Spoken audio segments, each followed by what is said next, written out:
The sky over Vera 9 was dark with smoke and ash. The ruins of the moon colony stretched endlessly, half-collapsed buildings standing like broken teeth against the dim light. Fires burned in distant wreckage, and the air was thick with dust. The war was over, but the aftermath still hung heavy. Everywhere, the signs of destruction whispered stories of battles won and lives lost. Lieutenant Marcus Hale walked carefully through the debris. His boots crunched over broken glass and metal, the only sound except the faint roar of distant fires. He had seen too much. Too many lives ended, and now he moved among the remnants of a world that had been almost destroyed by war. He paused when he saw a figure crouched in the shadows of a collapsed bunker. Even from a distance, he could tell this was no ordinary prisoner. Her ears were long and fox-like, tipped with silver fur, and her golden eyes glowed faintly in the darkness. She was small but alert, every muscle tense as if ready to pounce or flee. She was Volkai, a fox-girl warrior, one of the most feared enemies humanity had faced. Marcus had heard stories of her kind, clever, cunning, and merciless. They had believed humans were weak, savage, and easily crushed. They had fought with precision, with traps and tactics that had cost many of his soldiers their lives. And now, she was alone, wounded, and trapped. "Come out," Marcus called gently, holding his hands visible in front of him. "I won't hurt you." The figure froze. Her eyes narrowed and she hissed softly, the sound like wind through broken glass. She did not move. Marcus knew that she expected him to attack. Her people had been told that humans were killers first, question later. She had probably imagined her end dozens of times already, each version more painful than the last. But Marcus did not move closer too fast. He had learned the hard way that rushing scared enemies only made them desperate and dangerous. He crouched, lowering himself to her level. "I know you're scared," he said calmly, "but I'm not here to hurt you." For a long moment she said nothing. She studied him, every detail, the way he held his body, the calm expression on his face, the lack of weapon drawn in anger. Her instincts screamed that he could lie at any moment, that danger was always present, yet she sensed no immediate threat. Finally, she stepped forward cautiously, her claws scraping against the rubble. Why are you not killing me?" she asked, her voice a low growl tinged with confusion. Marcus looked at her steadily. "Because someone has to stop the cycle," he said quietly. "If every enemy we captured was destroyed without mercy, then what are we? Monsters? I don't want to be a monster." Her eyes flicked with surprise. No Volkai had ever spoken like that to her. Most humans she had encountered had shown only anger or hatred. The idea that one could choose mercy? It was foreign. "I don't trust you," she said after a pause, crossing her arms. Her tail twitched behind her, betraying her unease. "I don't expect you to," Marcus replied. "Trust isn't given. It's earned. And right now I just want to help you." She hissed again but did not move away. She had been hiding here for days, scavenging what she could, living with pain and hunger. And yet there was something in the way he spoke, a calmness she had never seen in any human. Marcus produced a small medical kit from his pack. "You're hurt," he said. "You need this." Her eyes widened and she instinctively stepped back. "I don't need your help," she snapped. "You do," he said simply. "You can survive this, but not alone." "Let me help."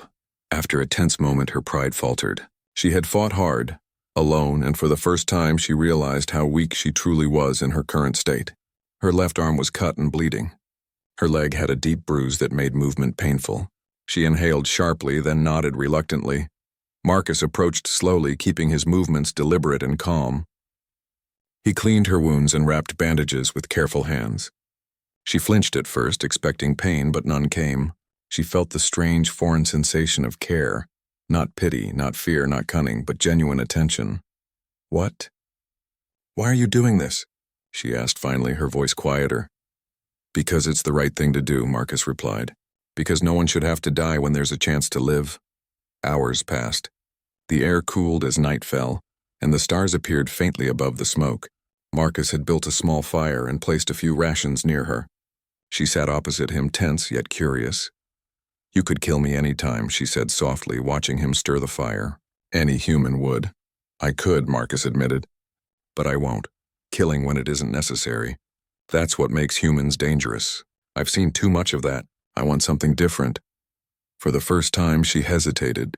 Her mind had been shaped by fear and revenge for so long that the idea of a human acting without malice was almost unbelievable. Yet here he was, showing her a choice she had never known existed. Over the next few days, Marcus and Tyrla, though she refused to say her name at first, shared quiet moments. He taught her small ways to find safe food and water, how to move silently without hurting herself on the rubble, how to patch wounds. In return, she watched him carefully, learning his habits, his speech, his calm logic.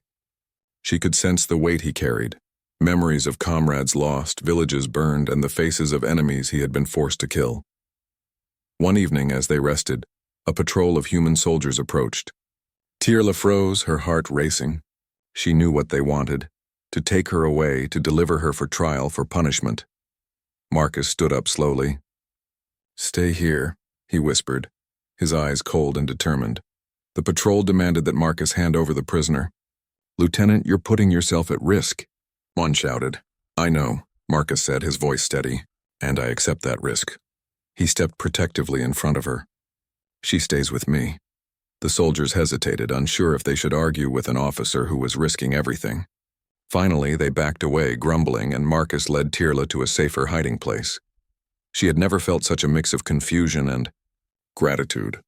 Fear had always been her closest companion, and now a human's courage, his choice to protect rather than destroy, was changing everything inside her. As night fully descended, Tyrla sat beside the fire, feeling the warmth.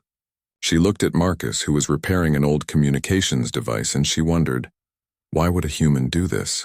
Why would he risk his life for her, a former enemy? Marcus looked up, noticing her gaze. "You're safe," he said simply. For now, for the first time, Tyrla did not recoil. She felt something unfamiliar, a sense of peace. It was not physical pleasure nor a fleeting satisfaction. It was deeper, a sense that life could be more than survival, more than fear, more than fighting and killing. She studied him in silence. His actions spoke louder than any words she had been told about humans. He was not a monster. He could be something else, something better. Over the next week, they worked together to scavenge supplies, fix broken tech, and explore the ruins safely. Tyrla discovered that Marcus had a strange way of seeing the world. He treated life as precious, every living being worthy of care. It was an alien concept to her, one she struggled to understand yet could not deny. At night, by the fire, she would sit and watch him. His calm demeanor, his careful movements, his small acts of kindness, all of them slowly chipped away at her beliefs. She had been trained to see humans as killers, but here was one human who was different. One night, she finally spoke. "I do not understand," she admitted, her voice almost a whisper. "Why are you helping me? Why not kill me like the others?" Marcus smiled faintly, not looking up from the device he was repairing. "Because mercy is stronger than hate," he said. "Because I've lost too many to see the cycle continue. Someone has to stop it. Might as well be me." For the first time, Tyrla felt something she could not name. Fear was still there, but beneath it was curiosity, and beneath that, something like hope. She realized that her future did not have to be determined by the actions of humans or Volkai alone. There was choice now. And with choice came possibility. As she lay down to rest, she could not help but think that maybe, just maybe, humans could be more than what her people had feared. Maybe they could be better. And in the quiet of the ruins, with the fire crackling softly, Tyrla allowed herself to believe that the world might not be so cruel after all. The days passed slowly on Vera 9, but for Marcus and Tyrla, time seemed both longer and shorter than ever before. They moved cautiously through the ruins, scavenging food and supplies, repairing broken equipment, and avoiding patrols. Each day, Tyrla watched Marcus with growing curiosity. Every act he performed, every small, careful decision was full of thought and care, something she had never expected from a human.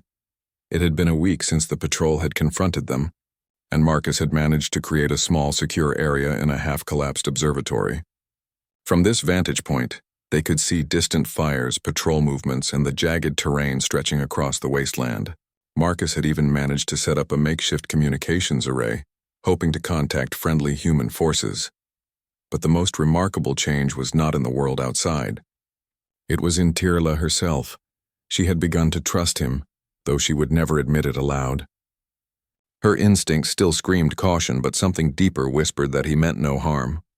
She found herself listening to his advice, following his guidance, and even learning from him in ways she had never imagined.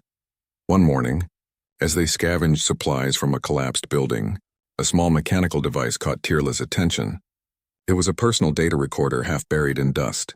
She brushed it off and looked at Marcus. "What is this?" she asked. Marcus knelt beside her and examined the device. "It's a record of someone's memories," he explained. "Humans used these during the war to preserve experiences, both good and bad." He hesitated. "Would you like to see it?" Tyrla's ears twitched. Curiosity battled with caution. I do not know if I should." Marcus smiled gently. "You're safe. I won't hurt you. I just thought you might want to understand us better." After a moment of consideration, Tyrla nodded. Marcus activated the device, and a soft light projected images into the air. Scenes of humans helping each other, rebuilding destroyed villages, rescuing injured animals, and comforting one another appeared. Tyrla's eyes widened. These were not images of war or destruction, but of care, compassion, and hope. She could feel something stirring inside her. Her psychic senses picked up the emotions behind the memories. Fear overcome, sorrow transformed into action, love that persisted even in darkness. She felt awe, a sensation she had never truly experienced. "Why do you show me this?" she asked softly, her tail flicking nervously. "Because I want you to see that we are not all cruel," Marcus replied. "We can be kind. We can choose to help rather than harm." Tyrla remained silent, absorbing the images. For so long, she had believed humans were nothing but killers and conquerors. Now she saw another side, a side that could be stronger than her own people's most cunning warriors. Because it was based not on fear or rage, but on choice. As days turned into weeks, their cooperation became a rhythm. Tyrla taught Marcus how to navigate the ruins safely, avoid traps, and move silently. In return, Marcus showed her how to improvise, repair, and survive with limited resources. Together, they became a team, each learning from the other. One evening, after a long day of scavenging, they returned to their safe haven. Marcus had found an old water purification unit and managed to get it running. The clean water sparkled in the low firelight, a small luxury in a harsh world. Tyrla drank slowly, savoring the cool refreshment. "You are strange," she said finally, her voice quiet. "No human has ever treated me like this. No human has ever cared." Marcus shrugged, a small smile on his face. "I suppose I am strange by your standards." "You are more than strange," she whispered, almost to herself. "You are different." Marcus looked at her, his expression serious. "I try to be the best I can. That's all anyone can do." That night, as they sat by the fire, Tyrla spoke again. "I expected you to kill me," she admitted. "Every moment I feared you would. And yet you give me life. You give me peace." Marcus nodded. "It was never about killing. It was about survival and hope. You deserve a chance just as anyone does." For the first time, Tyrla allowed herself to relax completely.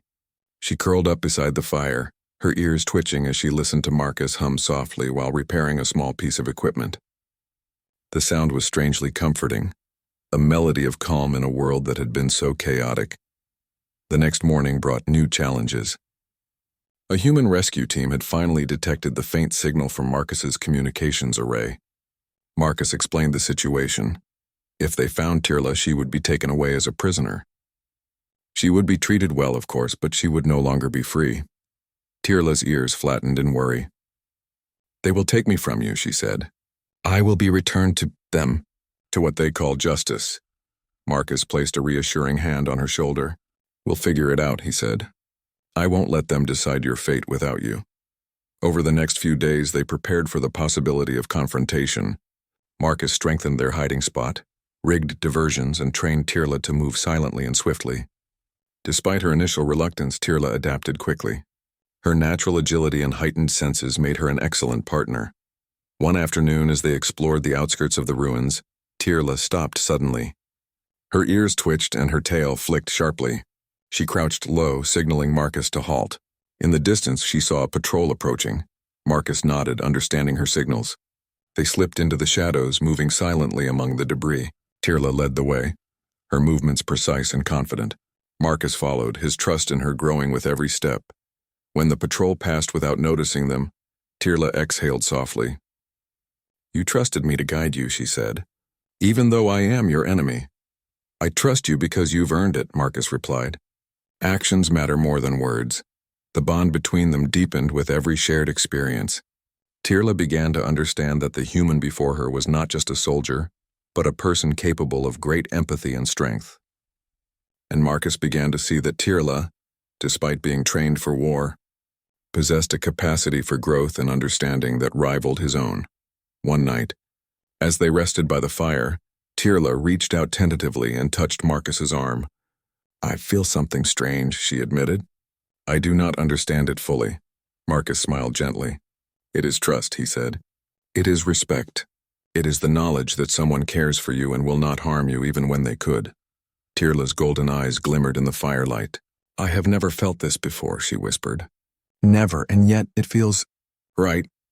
Marcus looked at her, his voice soft. You are not alone anymore. Not here, not in this world. We face it together. The following days were filled with small victories.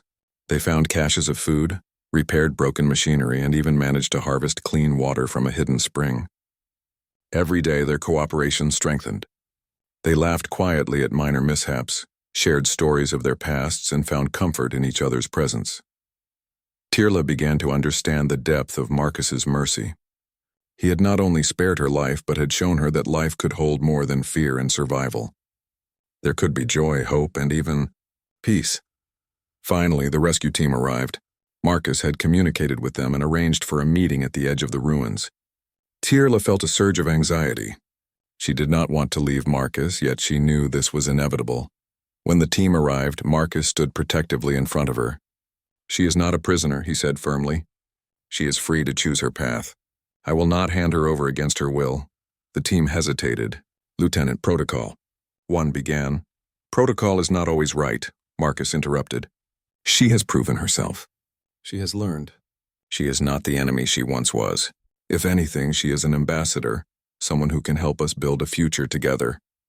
Tyrla stepped forward, her head held high. I choose, she said clearly, to remain with him for now. I will go where we go together. The human officers exchanged looks, then nodded reluctantly. Marcus turned to her. You have a choice, he said softly, and I respect it. For the first time in her life, Tyrla felt the full weight of freedom, not the freedom to fight, but the freedom to choose life, to trust, and to build a future. She looked at Marcus and felt a surge of gratitude, respect, and something deeper she could not yet name. As they walked away from the ruins, side by side, Tyrla realized that her perspective on humans had changed forever. They were not just warriors or conquerors. They could be protectors, teachers, and allies. They could inspire hope where there had been none. And Marcus, once weary from war, felt renewed. He had saved a life, yes, but more than that.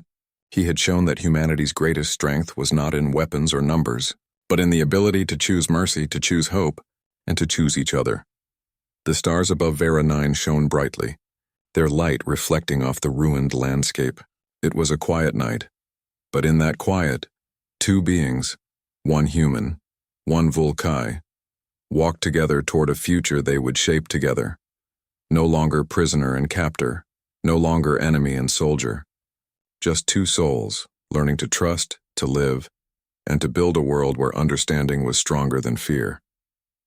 Tyrla's golden eyes met Marcus's calm gaze. Thank you, she said simply. For what? He asked, though he already knew. For showing me life, she replied. And as they disappeared into the darkness of the moonlit wasteland, hope followed them, proof that mercy, courage, and humanity could shine even in the darkest places.